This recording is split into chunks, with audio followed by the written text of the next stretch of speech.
అవేమనగా మత్తయి సువార్త, మార్కు సువార్త, లూకా సువార్త,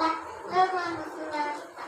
అపోస్తలుల కార్యములు, రోమీ రాసిన పత్రిక, మొదటి కొరింథీ, రెండవ కొరింథీ, గలతీయులకు రాసిన పత్రిక, ఎఫెసీయులకు రాసిన పత్రిక, ఫిలిప్పీయులకు రాసిన పత్రిక, కొలస్సీయులకు రాసిన పత్రిక, మొదటి తెస్సలోనికీ, రెండవ తెస్సలోనికీ, మొదటి తిమోతి, రెండవ తిమోతి, తీతు, ఫిలెమోనుకు రాసిన పత్రిక, హెబ్రీయులకు రాసిన పత్రిక, యాకోబుకు రాసిన పత్రిక,